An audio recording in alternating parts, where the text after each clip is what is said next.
Bonjour, c'est en compagnie de Serge Larivière, chroniqueur sur le trapage au magazine Aventure Chasse à pêche. Bonjour Serge. Bonjour Denis. Ça va bien? Ça va très bien. Serge, il y a 35-40 ans que je trappais. Aujourd'hui, je trappe pas, j'ai pas le temps, je travaille 80 heures semaine. Sauf que tu m'as appris des choses intéressantes. C'est que moi, dans le temps, quand je trappais, j'avais une grosse cuve que je faisais bouillir dans le sous-sol chez nous, chez mes parents. On emplissait ça de branches de pinettes, puis de cèdre, puis les pièges là-dedans, une journée de temps. On sortait ça. Un autre cuve avec de l'eau chaude, de la paraffine, de la série d'abeilles. Puis c'était une histoire à pu finir. Trapper, nous autres, dans le temps, c'était épouvantable. Là, tu me dis, vous faites tout ça aujourd'hui avec un produit qui élimine toute cette étape-là. Oui, c'est ça, Denis. La méthode classique de faire bouillir les pièges, ça existe encore. OK. Les vrais maniaques de pièges à rétention là, qui vont attraper pour le loup, le coyote, vont encore faire bouillir leurs pièges. Dehors, faire bouillir les pièges, l'étape de la cire. C'est long. Toujours dans le but d'enlever les odeurs. D'enlever les odeurs, de lubrifier le piège. OK. Ça le protège aussi contre la rouille. Fait que ça a plusieurs fonctions. Okay. Mais comme tu t'en souviens, ça n'a pas changé. C'est aussi long maintenant que c'était dans le temps.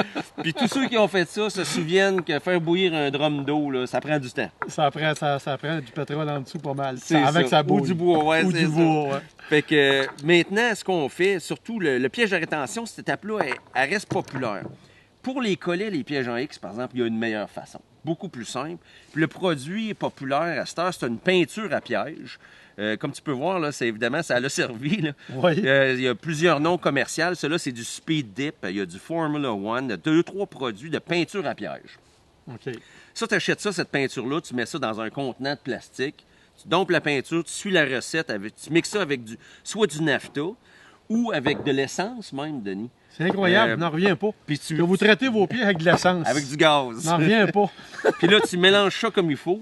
Il faut que tu fasses ça une journée qui fait assez chaud pour que le mélange se fasse bien. Puis après ça, tu vas prendre ton piège, tu le sauces dedans, tu l'accroches. Merci, juste bonsoir. saucer, puis saucer, merci, bonsoir. Tu l'accroches une clôture, puis tu le laisses sécher. Tu le laisses sécher, tu le laisses aérer.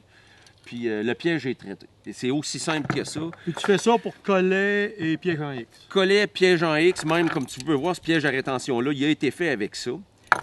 Évidemment, avec l'usure, tu vas voir que bon, il y a des graphines. C'est ça, il va en partir un peu.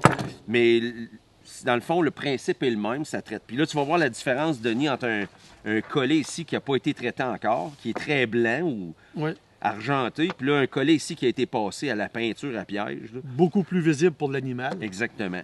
Puis donc, la visibilité, la lubrification, protéger contre la rouille, ça fait tout ça. La durabilité du piège.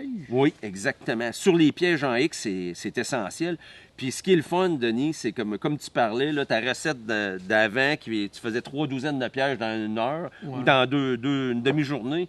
Aujourd'hui, tu peux faire 300 pièges en une heure. Tes sauces, tes accroches, puis c'est fait. Puis tu refais seulement au besoin. Là, quand tu vois un piège commence à rouiller, ben tu le prends, puis tu le ressauces, puis tu le laisses sécher, puis tu repars avec. Hey, c'est un petit miracle, ça. Oui, puis le nafta, pour la peinture à piège, un des avantages, c'est que ça a moins d'odeur que l'essence. Donc, pour le canidé, c'est sûr que moi, je préconise le nafta, parce que là, je m'assure que mes collets n'ont pas d'odeur. Okay. La dernière façon, Denis, ceux qui n'ont pas beaucoup de pièges, puis qui se disent, moi, la peinture à piège, j'ai pas accès, tu peux acheter quand même la peinture en aérosol, la peinture mât, puis tout simplement passer tes pièges à la peinture.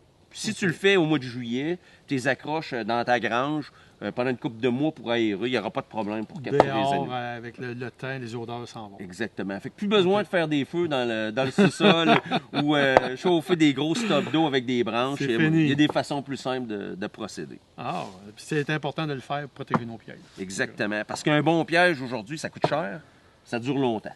Ouais. Si tu en prends soin, ça va durer toute ta vie, tu vas être bon pour les passer à tes enfants qui, eux, vont s'en servir, etc. Bon.